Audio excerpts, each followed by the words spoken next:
재밌게 볼 수 있는 실험 결과가 있는데, 중독을 잘 유발하는 물질의 특징이 있습니다. 이 담배 연기가 뇌의 보상회로를 작동시키는 데 걸리는 시간은 10초라고 합니다. 10초. 담배 한 입 피고 10초 정도 지나면 이제 뇌가 자극을 받는다는 거죠. 근데 설탕은 몇 초일까요?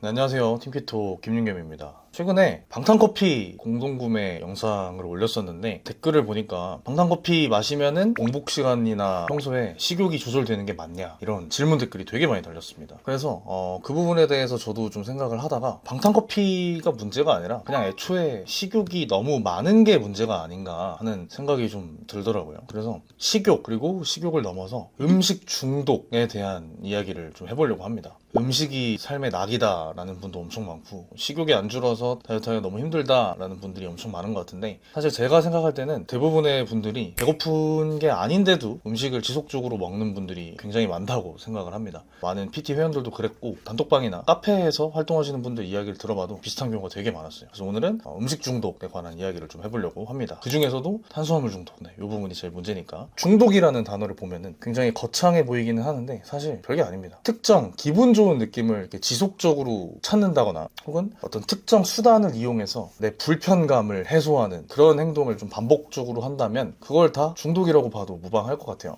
그래서 제가 최근에 신기한 연구를 하나 봤는데, 호주 뉴캐슬 대학교에서 진행한 연구예요. 2014년에 있었던 연구고, 이 결과에 따르면은 전 세계 인구의 한 20%, 그러니까 10명 중에 2명, 5명 중에 1명이 음식 중독에 시달리고 있다고 합니다. 음식 중독이라고 본인이 인지를 했거나 검사를 받은 사람의 숫자를 통해서 유출한 수치가 20%라는 건데, 제 생각에는 실질적으로 음식 중독인 사람은 훨씬 더 많을 거라고 생각을 합니다. 이게 왜 그렇게 생각을 하냐면, 최근에 성인 ADHD 환자들이 점점 늘어나고 있는 추세거든요. 근데 그게 실질적으로 그 질병을 갖고 있는 사람의 숫자가 많은 게 아니라, 자기가 그 상태라는 걸 인지해서 정신과에 방문하는 사람이 늘어가지고 통계도 같이 증가한 걸로 나오는 거라는 의견이 정신과 의사들 사이에서 되게 많더라고요. 아마 음식 중독의 경우에도 이 심각성이 더 대두되면 더 많은 사람들이 자신의 상태를 인지하고 병원에 가면 20%보다 더 높은 사람이 음식 중독으로 밝혀질 거라고 생각을 합니다. 아무튼 다시 돌아와서, 중독이라는 게 별게 아니에요. 그냥 심리적 의존성이 조금 있으면은 거의 다 중독이라고 봐도 무방합니다. 보통 이제 중독이라고 하면 담배, 술, 마약, 도박, 이런 좀 강력한 쾌감을 주는 것들에 대해서만 중독이라고 생각을 하는데, 음식 같은 그런 소소한 즐거움도 중독이라고 표현할 수 있냐라고 말하는 분들도 많이 계실 것 같습니다. 근데 결론부터 얘기하면, 저는 음식도 충분히 중독을 일으킬 수 있다고 생각을 해요. 그리고 굉장히 유명하죠. 설탕 중독인 사람의 뇌를 스캔했을 때 마약 중독자의 뇌와 크게 다를 바가 없다, 그런 연구 결과도 되게 유명하게 나온 걸로 알고 있습니다. 근데 이게 메커니즘이 왜 그러냐면은, 결국에는 쾌감을 일으키는 도파민이라는 신경전달 물질 때문입니다. 일단 이 도파민에 대해서 잠깐 얘기를 하자면은, 항상 인간의 메커니즘을 이해할 때는 현대의 상황보다는 원시인의 입장에서 이해를 하는 게 훨씬 직관적으로 이해가 잘 됩니다. 인류 역사를 보면은 30만 년에서 600만 년 정도는 거의 원시인 상태로 살았기 때문에, 지금 이렇게 문명화된 시간을 인류 역사에서 전체로 보면은 한 24시간 중에 30초 정도밖에 안 됩니다.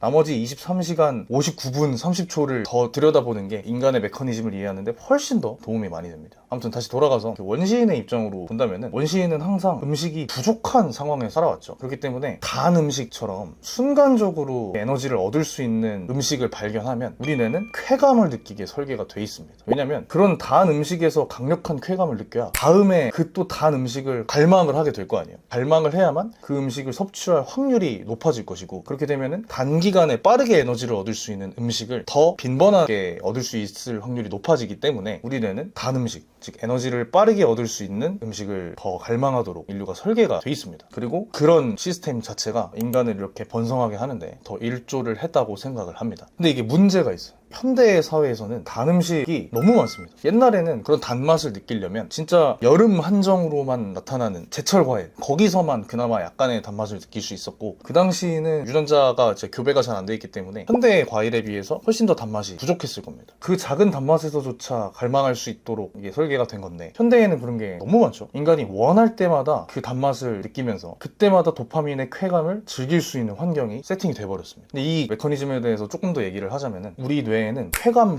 회로라는 게 생겨요. 뇌의 특정 부위와 도파민을 감지하는 부위의 사이에 길이 하나 생겨버리는 겁니다. 이게 언제 생기느냐? 그게 처음 그 쾌감을 느꼈을 때 한 번, 그리고 반복적으로 느낄 때마다 경로가 강화가 됩니다. 이게 한번 뇌에 학습이 돼버리면은 그 쾌감을 지속적으로 찾으려는 행동도 계속해서 반복될 수밖에 없는 것이죠. 아무튼 이렇게 우리 뇌는 애초에 쾌감에 중독되기 굉장히 쉬운 구조를 갖고 있다라고 이해를 하시면 될 것 같습니다. 근데 이제 음식 중독이라는 게 행동을 반복하는 것도 굉장히 큰 문제이지만 그렇게 할 때마다 그에 대한 쾌감에 대한 대가로 살이 찌는 것도 굉장히 큰 문제가 되겠죠. 보통 이제 쾌감은 단맛에서 많이 느끼는데 그 단맛은 대사질환까지 이어지므로 건강에도 굉장히 안 좋다라고 생각을 하시면 될 것 같습니다. 그래서 실제로는 여러분들이 배가 고픈 게 아닌데 쾌감 때문에 음식을 더 반복적으로 섭취하게 되는 경우도 굉장히 많다고 생각을 해요. 또 쉽게 생각하면 그냥 여러분이 특정 시간만 되면 술 생각이 난다든지 아니면 일하다가 뭐 1시간에 한 번씩 담배 생각이 난다든지 이런 것도 다 비슷한 맥락에서 펼쳐진다고 생각하면 될 것 같습니다. 근데 이제 술이나 담배 이런 거는 워낙에 중독성이 있다고 잘 밝혀져 있고 도박 같은 경우는 쾌감이 너무 세기 때문에 그럴만하다라고 느낄 수 있는데 음식 같은 경우에는 이게 중독이라고 볼 게 있을까라는 생각도 한 번쯤 들 것 같아요. 아까 얘기했던 거는 쾌락을 추구하는 관점이지만 사실 음식에 중독되는 거는 불편감을 잊기 위한 메커니즘도 분명히 있습니다. 예를 들어서 여러분들이 스트레스를 받거나 좀 힘든 일이 있을 때 혹은 인간관계에서 외로움을 느낄 때, 소외감을 느낄 때 이럴 때 우리 뇌는 다 그 불편감을 엄청 크게 느끼거든요. 근데 그 불편감을 잊을 수 있는 가장 빠른 방법이 바로 쾌감을 느끼는 겁니다. 뭐 술, 담배를 안 하는 사람들은 그 쾌감을 빠르게 느낄 수 있는 방법이 사실 음식밖에 없기 때문에 그 음식으로 불편함을 잊는 행동을 여러 번 반복하다 보면 그것도 그 나름대로의 쾌감 회로가 잡혀버리고 음식 중독으로 이어지는 것이죠. 이 실제로 제가 몇 가지 연구를 봤는데 미국 델라웨어 대학교 심리학부 혹은 뇌과학부 이 공통으로 연구한 결과에 따르면은 외로운 감정에 빠지면 평소보다 심한 공복을 느끼게 되고 이로 인해 음식 섭취량이 또 늘어난다고 해요.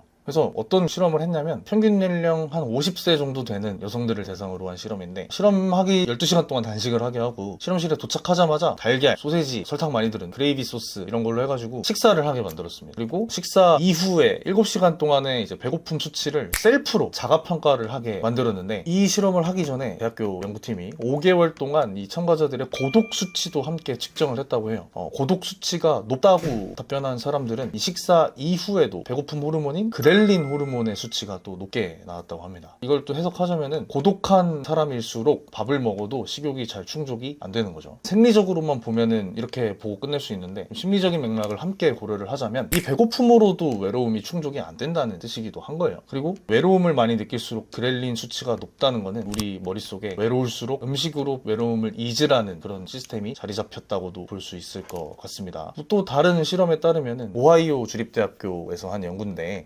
대인관계에서 스트레스를 느끼는 여성들은 아까 말한 배고픔 호르몬 그렐린 수치가 굉장히 높고 렙틴 수치 포만감을 느끼는 호르몬은 굉장히 낮은 경향이 있다고 합니다. 이 연구팀이 한 말에 따르면은 이거를 또 진화론적으로 해석한 코멘트도 있었어요. 어떤 맥락으로 해석했냐면 인간은 사회적 동물이라는 말 여러 번 들어보셨죠? 이 식사라는 개념 자체가 우리가 생존 확률을 높이고 에너지를 얻기 위한 그런 생리적 수단이 아니라 사회적 유대감을 공유하기 위한 수단으로도 사용을 했다고 합니다. 실제로. 그래서 사회적 유대관계가 단절되거나 외로움을 느끼면은 자연스럽게 배고픔을 느끼게 된다는 그런 진화론적인 해석도 이 연구 결과에 실려 있었습니다. 이거는 이제 호르몬과 행동이라는 저널에 실릴 만큼 그래도 좀 인지도가 있는 연구예요.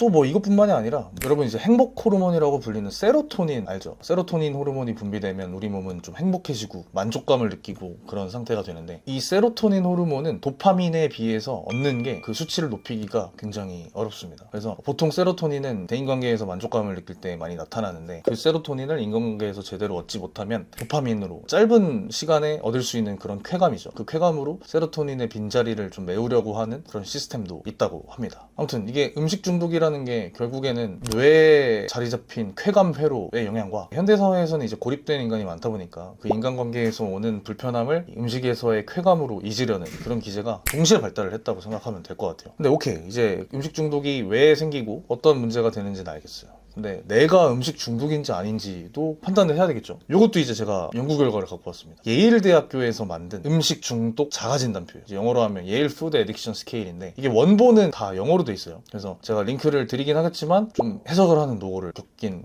해야 됩니다. 아무튼 이 실험을 보면은 실제로 예일대에서 이 문진표로 한 518명을 검사했는데 채소, 생선 이런 자연식들은 중독성이 굉장히 약하고 가공식품 혹은 고탄고지 이런 자극적인 음식들은 중독성이 엄청 강하게 나왔다고 합니다. 이 예일대에서 만든 그 문항을 보면은 굉장히 우리가 뜨끔할 수 있는 문항들이 되게 많아요. 몇 개 읽어드릴게요. 1번, 내가 특정 음식을 먹을 때면 떡볶이도 될 수 있고 치킨도 될 수 있겠죠. 계획했던 것보다 훨씬 더 많은 양을 남기지 않고 많이 먹게 된다. 2번, 더 이상 배고프지 않고 배가 부른데도 특정 음식을 계속 먹고 있다. 이거는 우리가 음식을 먹는 생리적인 이유, 그러니까 에너지를 얻는 그걸 넘어서 뭔가 더 많은 자극을 추구하기 위해서 먹는 거잖아요. 과식하시는 분은 대부분 다 이런 경우가 많습니다. 근데 뭐 이런 것도 말고 음식을 먹느라고 업무 시간, 가족, 친구와의 시간, 중요한 약속, 여가 활동에 지장을 받은 적이 여러 번 있다. 혹은 그런 거에 지장을 받으면서 과식한 것에 대해 부정적 느낌에 빠져 지낸 적이 여러 번 있다. 또 다른 거 보면은 불안, 짜증, 우울감, 두통, 신체 증상이 생기는 것을 막으려고 특정 음식을 먹은 적이 있다. 혹은 특정 음식을 일부러 끊거나 줄였을 때 그 음식을 먹고 싶은 강렬한 욕구를 경험한 적이 있다. 그래서 키토제닉이나 저탄고지 처음 하시는 분들이 탄수화물 끊거나 줄였을 때 단 게 엄청 땡긴다고 하는 분 되게 많잖아요. 그런 분들도 사실은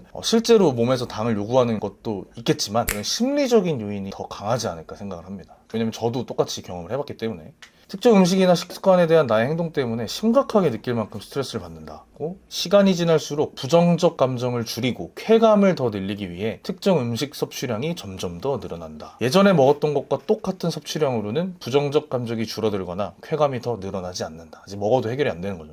특정 음식을 끊고 싶다. 이것도 음식 중독의 현상 중에 하나입니다. 끊으려는 시도를 해봤다. 뭐 이런 것도 마찬가지죠. 아까 얘기했지만 이런 음식 중독을 가장 강하게 유발하는 음식은 대부분 탄수화물입니다. 왜냐면 그 단맛 자체가 우리 도파민, 그 쾌감 회로를 만드는데 크게 일조하기 때문이에요. 근데 그 중에서도 제일 강력한 중독을 만드는 게 지방과 탄수화물의 결합입니다. 우리 몸은 탄수화물, 즉 당과 마찬가지로 지방도 되게 좋아하게 설계가 되어 있어요. 왜냐면 지방에는 에너지 흡수는 느린 대신에 에너지 자체가 많이 저장되어 있기 때문에 우리 몸에서 선호하는 에너지원입니다. 그래서 지방과 탄수화물, 즉 에너지원과 에너지원이 합쳐진 식품은 우리 몸이 굉장히 많이 원하는 게 당연하겠죠. 두 번째, 당 부하 지수가 높은 음식. 우리가 GI 지수는 혈당을 얼마나 빨리 올리는지를 설명했다면 당 부하 지수, GL 지수는 혈당을 얼마나 많이 높이는지에 관한 이야기입니다. 근데 혈당이 높아지면은 우리 몸이 또 쾌감을 느껴요. 이 도파민이랑 또 이어지는 건데 당연히 쾌감을 더 많이 느낄수록, 즉 당 부하 지수가 높을수록 음식 중독을 쉽게 유발하겠죠. 그리고 1번과 2번의 특징을 다 갖고 있는 게 바로 세 번째, 가공식품입니다. 그래서 이 세 가지는 꼭 먹는 데 있어서 좀 유의를 해야 될 것 같아요.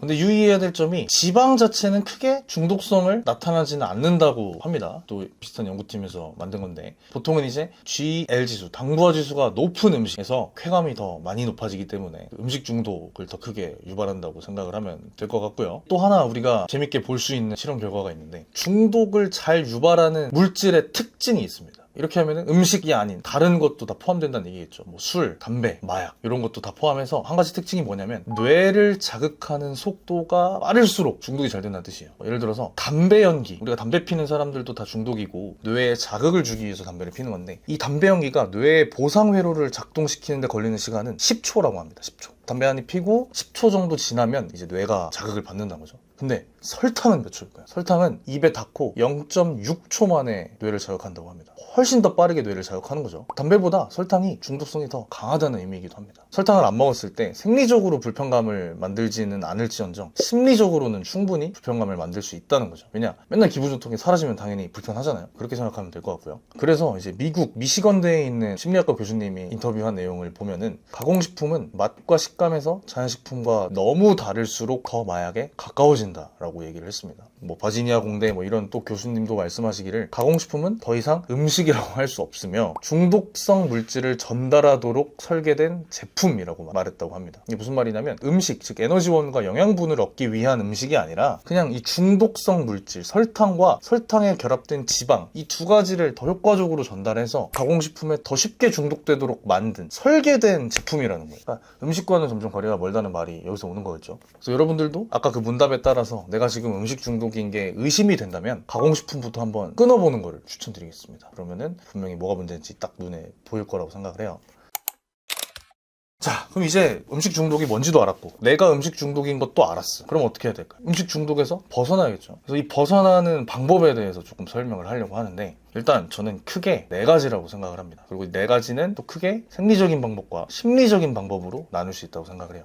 일단 생리적인 것부터 얘기를 해보겠습니다. 우리는 저탄고지, 키토제닉, 저탄건지 이런 거 다루는 채널이니까 그 관점에서 설명을 하자면은, 아까 얘기하지 않은 것 중에 가짜 식욕을 돋구는 원인 중에 하나는 혈당 스파이크입니다. 제가 한 300번 정도 얘기한 것 같은데, 그 혈당 스파이크를 일으키지 않는 것만으로도 음식에 대한 갈망을 좀 줄일 수 있다고 생각을 해요. 그리고 거기에다가 이제 포만감 호르몬, 아까 얘기했던 렙틴 호르몬을 높일 수 있는 건강한 지방을 먹는 것만으로도 음식 중독을 상당 부분 해결할 수 있다고 생각을 합니다. 그리고 실제로 그렇게 된 분들이 엄청 많아요. 저희도 저탄건지 시작하고 나서 식욕이 잡혔다, 혹은 저희 틴키토 도시락도 똑같이 그런 맥락으로 만들었는데 도시락 하나 먹으니까 포만감이 너무 오래가서 단식하기가 쉽네요 라는 댓글도 정말 많이 달렸고, 그래서 첫 번째 방법은 음식으로 해결을 합니다. 그리고 두 번째 생리적 방법이 뭐냐면 운동을 하는 겁니다. 이게 아까 얘기했듯이 음식 중독이라는 게 심리적인 불편감, 외로움이나 그런 불편감 혹은 공허함을 채우기 위해서 쾌감을 그냥 더 씌워버리는 거라고 얘기했는데, 그 쾌감을 다른 데서 더 건강한 방식으로 찾으면 되지 않을까 싶어요. 예를 들어서 운동을 하는 게, 여러분이 운동을 하면 도파민과 엔돌핀, 아드레날린 이런 더 건강한 쾌감을 주는 호르몬들, 그리고 신경전달 물질이 엄청나게 분비가 됩니다. 나가서 걷기만 해도 그런 신경전달 물질이 나오고, 조금 더 격렬하고 활동적인 운동을 하면은 조금 더 많이 나올 거라고 생각을 합니다. 근데 이런 걸로 충분하지 않은 사람들도 있을 거고, 그리고 이렇게 음식이나 운동을 할 수 있는 환경이 아닌 분들도 있을 거예요. 그런 분들에게 제일 추천하는 방법이 바로 제가 오래전부터 굉장히 강조했던 다이어트 메타인지를 높이는 방법입니다. 이 다이어트 메타인지를 저희 오래된 구독자분들은 아실 텐데, 처음 듣는 분을 위해서 제가 설명을 드릴게요. 메타인지가 뭔지 아시나요?